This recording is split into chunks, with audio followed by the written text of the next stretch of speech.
Sabi nga ng karamihan, every city has their gems, hidden gems that are only known to locals. That is why we made this series called #Dunedin's Hidden Gems, to give you an ultimate experience, to show these places to you and share the stories behind it. And if kung bago ka dito sa aming channel, please subscribe, click that notification bell para ma-notify kayo for new uploads. Click that like button as well, and comments if you do want to have a wee chat with us. Happy to talk. We are driving down Portobello Road along the harbor side, and you will see that proud standing tree na yan sa eyesight natin. Yan na ang pineapple rack. So pag nakita nyo yan, mag-slow down na kayo dahil walang proper na driveway papunta dyan para makita nyo maigi in close up yung tree. Also, just a reminder, may mga wildlife din na nakakross sa road, kaya keep a watchful eye and respect the shared space. Yan, hanap lang tayo ng parking sa side na hindi natin mabablock yung lane para sa mga gusto pang pumasok. Nandito na tayo sa Pineapple Rock sa Portobello, Dunedin. Makita nyo pineapple shape, kaya tinawag siya na Pineapple Rock. Yung tagusan mo ng either way. Tignan natin gano'n ka ano yan to daddy.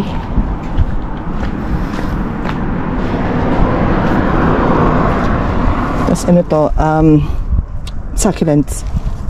Kala mo talaga investigador kung makakapa. Pero ano, magaspang yan siya dahil rock. Tapos maganda yung mga colors niya. May mga different shades of color siya, white and orange. Pero sayang wala lang akong app. Siguro mayroong app na makakapag-identify kung ano ang rock meron siya. Kung makikita nyo rin din ang roots nito, quite dry pero medyo may kalakihan siya. Siguro kapag kinaskas kayo matatanggal yung outer layer ng root. Kung mapapansin nyo ang network of roots niya, ang iba talagang deeply seated sa bato, dun sa stone, at yung iba naman nagba-branch out na siya sa labas. Daddy, picture mo ako, Dad! Daddy! Saan yun? Daddy! Alam ko mahulog ito, baka mahulog ako. Picture mo ako, Dad. Kaya mo? Wide photo. Pataas. Yung kuha yung puno. Drone shot. Kinipunan kita, Daddy. Hindi pala na ako. Drone shot. Drone shot. Drone shot. Ang lakas ng trip. Drone shot na. Pero so, mabilisin dapat. Madapa ka. And on a serious note, yung boat shed na nakikita nyo dyan is a private property, so hindi po tayo pwede mag-step foot doon sa boundaries nila. At dito sa information na ito, makikita natin na yung tribute about sa mural painter ng NZ's native beautiful and fearless bird called kingfisher, which is commonly seen in the Otago Peninsula. Ito maganda dun sa lugar na to. Merong walking, shared path, a walking at saka cycling path. Ayan siya. Ganda, Dad. Ang ganda, Daddy. Kuha na kita.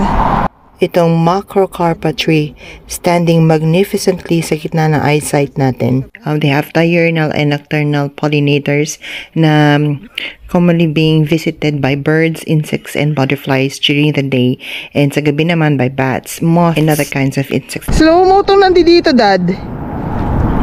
Oo. Drone shot. Visit na to. Drone shot. Dapat gumagano-gano ka. Tapos, ito may park dito. Pwedeng mag-picnic. Nakita nyo naman dyan. Sa, pwede nga, park ka dyan. Mag-picnic nga lang. Kung magagaling ka sa kabilang side, hindi ka pwedeng kumanan. Dahil no entry itong side na to. Good job. So, mula sa pinanggalingan namin Dunedin proper, ito, pag ganito, bago mag-approach itong pineapple tree, may maliit na siwang dyan, kumaliwa kayo agad. So amazing. Yan si Ronald. Yan natin. Siyempre hindi tayo pwede pumunta dyan dahil hindi natin pa kung may-ari ang boat shed na yan. That's a private property. Pwede rin kayong kumain dito. Ang hindi nakaano, no? Sa tubig. Hindi ba yan? Ano? Yung boat pala, hindi nakaano sa tubig. Nakapatong sa bato. Oo nga. Napag-alaman natin na ang tawag pala dito ay dry docking. So, intention nila talaga na i-lift yung boat nila above water para ma-inspect yung ilalim ng boat, ma-clean, ma-repair if there is any, at saka yung saka nire-reduce din nila yung risk of osmosis kapag nakalapag ito sa tubig. More information about Macrocarpa tree. It's also known as Monterey cypress. Hindi siya native sa New Zealand. It was brought to New Zealand in the 1860s and then planted for shelter.